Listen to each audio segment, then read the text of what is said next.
Welcome to another episode of Fresh Off the Set. I'm Kari Diaz, and I am here with a very special guest, Kristen Jenson, who is going to talk to us today about a very serious but important topic. Kristen, welcome to the show. Thanks for joining us today. Thank you so much, Kari. I really appreciate the opportunity. Of course, this is so important. I have a 6-year-old. You know, we want to protect our children. Let's first start with who you are and about your work. Sure. Well, I'm kind of an accidental author. I didn't plan to do this, but life has a way of taking its turns. And one night I was talking with a mom who had a large family, and it turns out that her 17-year-old son, they found out that he had been sexually molesting his younger brothers and sisters from the 14-year-old down to the 4-year-old. And you can only imagine the effect that would have on a family. And so I talked with her late into the night, and then the next morning I just had this thought keep coming to me about, how can we protect the young children? Because this boy, definitely pornography was part of fueling this, what we call child-on-child harmful sexual behavior, or sibling sexual trauma is another term that we use. And, it's a parent's worst nightmare. Sure. And pornography, we find out, is really promoting this. I've done a lot of, looking into this, researching this since, but that was the impetus to write the book, because the problem was young kids were getting into pornography, but nobody was talking to them about it. It was a danger in their life, but nobody was warning them. So how do you do that? And how can we make that easier for parents to have that discussion? And when I started, my children were, hadn't yet had children, but were beyond the childhood age. And so I kept thinking, well, I'm going to write this book for my grandchildren. And that was kind of my motivation, because I could see this was such a huge problem. And to every problem, you can take steps. Sure. To solve it. Sure. Yeah. Okay. And let's just get started. Let's get down to basics. What is pornography? Can you develop a real addiction? Is the same chemical addiction to like drugs or alcohol? Okay. Well, pornography. So I define pornography in Good Pictures, Bad Pictures, which is my book. I define it as for children. For parents and adults, it's very different. So I'm going to start with the children's definition, and then I'll add to it. But for children, you can say pornography means pictures, videos, or even cartoons of people with little or no clothing on that focus on the private parts of the body that we keep covered with a swimsuit. And I worked very hard to come up with that very simple definition, because I didn't see it anywhere before I wrote Good Pictures, Bad Pictures, because you just didn't see people like trying to talk to kids about this at such an early age. But pornography today is so different than back in the day when Playboy was considered pornography. Right. Kids don't even consider Playboy pornography at all. That's just nudes, right? Pornography has really metastasized and gotten so extreme. And anything you can think of, it's, they've made pornography of it. And they've had to make it more extreme because, as with any addiction, you have to keep ramping it up. So the first thing that gave you a buzz, you have to, if you're talking about alcohol, if you got drunk on one beer, it's going to take two. And then you're going to have to move up to something else and something harder and, end up with vodka. I don't know. But if you're talking about pornography, you may start with just something very, you could think of, man and woman having sex. That's vanilla porn. Now it's children, it's animals, and and it's the most degrading acts that you probably can't even imagine, most people. So pornography is very different, but we have to give kids a warning so that they know to reject it, so they can have, because if they don't, it can pull them in.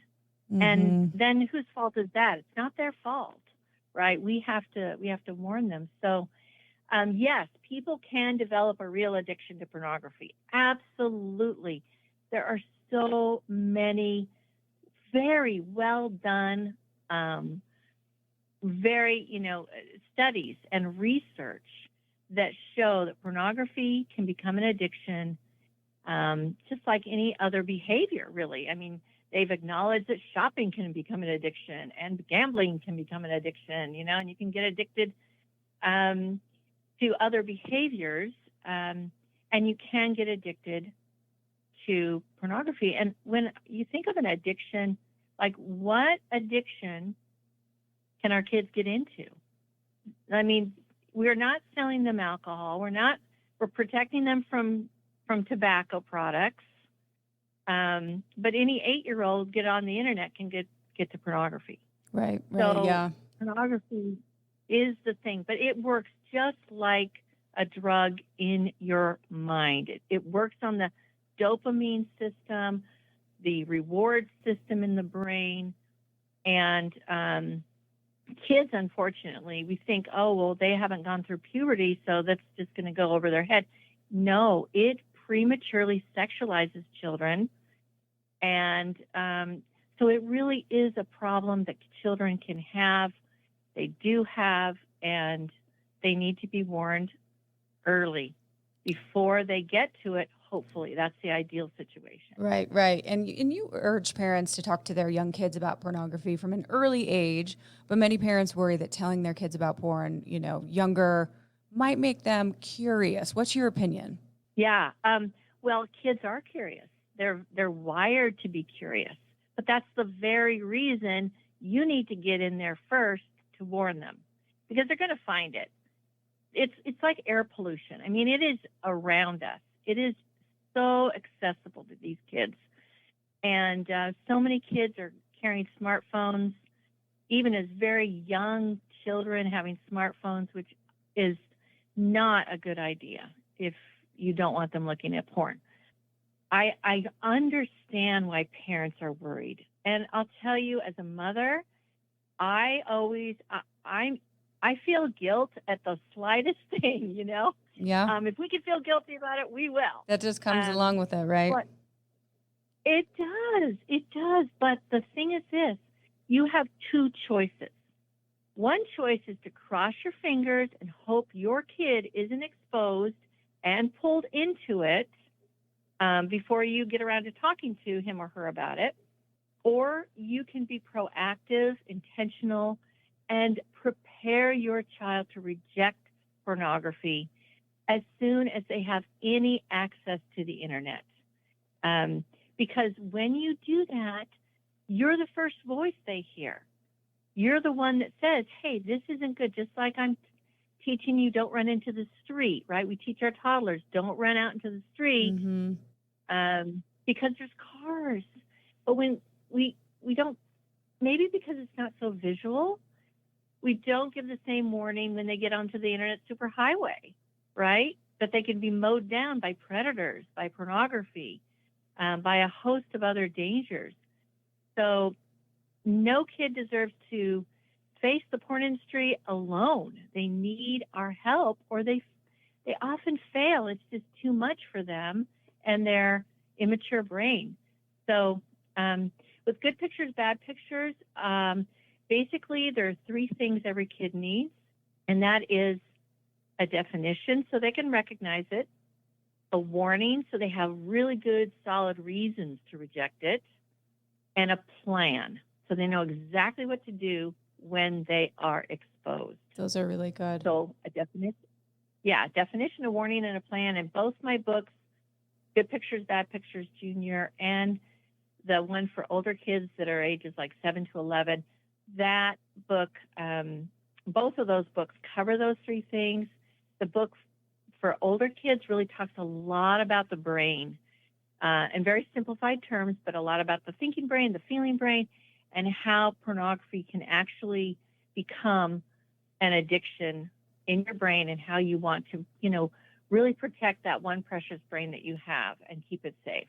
Sure. Well, and so many of us already have those filters on our computers. It's the day and age of social media. Everything is digital. Do those filters offer a lot of protection, or how do most kids get exposed to internet pornography? Because I think, well, we download certain apps on our phones, on our tablets for them. That should be safe with filters. What's your opinion? Right. Yeah. All right. So I am a big proponent for filters because it really does show your child, look, we are trying to protect you. We're trying to help all of us, like the whole family. Mm-hmm. We don't want this. We don't want this to be a part of our brain, and we don't want this, hurting our relationships, our future. But so I think it's great. But the problem is in filters sometimes fail.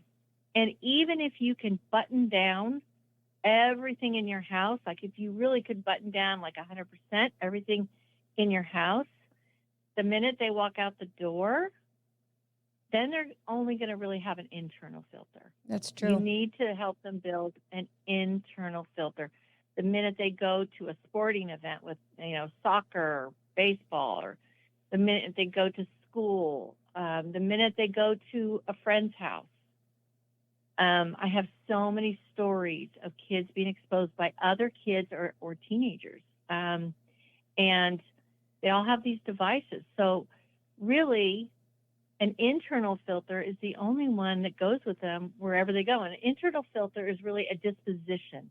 Like you are persuading them with good information, with your love for them, your concern for them, to reject, this. And young children, I really believe you have a high level of success if you will go through the steps to educate them and be very clear on what you want them to do. I have tons of stories, but one of my favorite ones is of a mom who read Good Pictures, Bad Pictures to her 9-year-old son.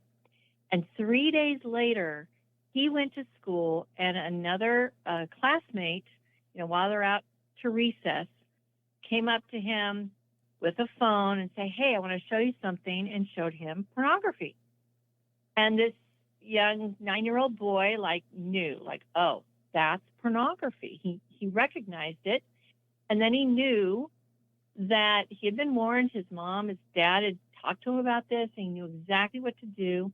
He went home after school, told his mom, and said, I was scared, but I knew what to do. Because his parents had those conversations ahead of time. Yes. And he was scared by what he saw, obviously, and kids can be scared by it. They can feel scared and repulsed at the same time. They feel highly curious and attracted to it. So there's a confusion there. And whenever a kid is confused and caught off guard, that's really when they're very vulnerable at that point. But if they know, oh, this is what my dad was telling me about, and now I know what to do because I have a plan. And so, but it just takes the weight off their little shoulders. Mm-hmm. Kids need our help. They need to know what to do in these situations. And if we're too scared, or uncomfortable, or worried, I think we're doing them a huge disservice because we're just basically letting them out to the wolves. And there are so many wolves besides pornography that are out there actively looking for children and to exploit them. Sure. It's a huge problem, and it's just getting worse and worse. Sure. Well, and besides your read aloud books, which are amazing, by the way, and the brain defense course, what other resources do you have that you've created to help parents? So, we have answers, and we can have a little bit of guidance to help our children. Yeah. So I have the website defendyoungminds.com, and really the proceeds from the books and the brain defense all go into keeping that going and keeping all the excellent resources on there, excellent articles, very current. We interview experts. We have experts write for us. But we also have a free guide. We have other guides, but I'll just tell you about two of them. We have a free guide that is called How to Talk to Kids About Pornography. And it's our quick start guide, so you can get ramped up really quickly. We basically have 3 steps. Get the facts, right? Mm-hmm. Arm the kids and continue the conversation. So get the facts yourself, understand the statistics, which we list, and some really good facts about, kids and pornography. And then, we talk about how, what the right age is and the defenses, and then how to teach your child, what to teach them, when to teach them, and then, how to continue these conversations and how to find those right times to talk to your kids, about this topic. And I would say that the more voices that they hear it from, the better. So you telling them, excellent, maybe somebody in your community or church, speaking about it. That's another voice. That adds to the credibility. And then, with the brain defense program, we basically have 6 teenagers teaching that, and called the Brain Gang. And kids 7 to 11 love the Brain Gang, and they really take in, those older peers. They really listen to them. So as many voices as you can get saying the same message, that pornography is dangerous, it's lame, and it really is just not going to add to your happiness. It's not going to help you be a happy person as you grow older. So those are the things. So that's one of the guides that you can download for free. We also have a guide that's really an ebook. It's about 80 or 90 pages. And it's, now that my kid has seen porn, what do I do? And it's called My Kid Saw Porn, Now What? And there's a smart plan in there for, right away what you should do, how you should, what kinds of questions you should ask, how to help yourself stay calm, and then answers to all these questions that we've gotten experts to answer. So there's a lot of questions that come up when this situation happens, and it's going to happen for most kids. And if you don't know that it's happened by the time your kid's a teen, then you just don't know. You just don't know because they haven't told you. But 93, 95% of kids by the time they're 17 have seen pornography. So we just have to kind of take it as a given and prepare ourselves and prepare our kids. And I think that's a very loving thing to do for them. Sure, absolutely. Well, they're our children. What's more important than protecting our own kids? And this has been so important for us to talk about it. It is uncomfortable, but at the same time, like you said, it is going to happen, and they need to know what to do when they're in the situation. You're preparing us. Thank you for guiding us through this. Kristen, do you have a website where we can get all these links for these resources? Yeah. Yes. So you can go to defendyoungminds.com, and you can find our guides, you can find our books, you can find the curriculum, all the articles that we have. We have so much content. And or you can, for the books, you can go to Amazon. They're both #1 bestsellers there with thousands of reviews. And you can read those reviews if you have a lot of time. But that's another way to learn what other parents have thought about these resources. And it's just, again, no child deserves to face the porn industry alone. They need our help. They deserve our help. And, it's not rocket science. It's something we can do. And the books have made it very, very comfortable. Yep. Absolutely. And the books are beautiful. You did a great job. Thank you so much for all you're doing, Kristen. And thank you for joining us today, author Kristen Jenson. Great to chat with you. Thank you. Thank you. And thank you for listening at home. Please rate, review, and subscribe, and we will see you next week.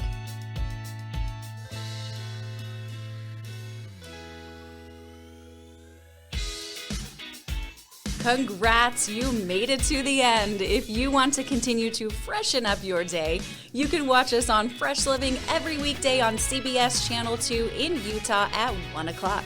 You can also watch us on our YouTube channel, KUTV Fresh Living, and follow us on social media. We will see you next week.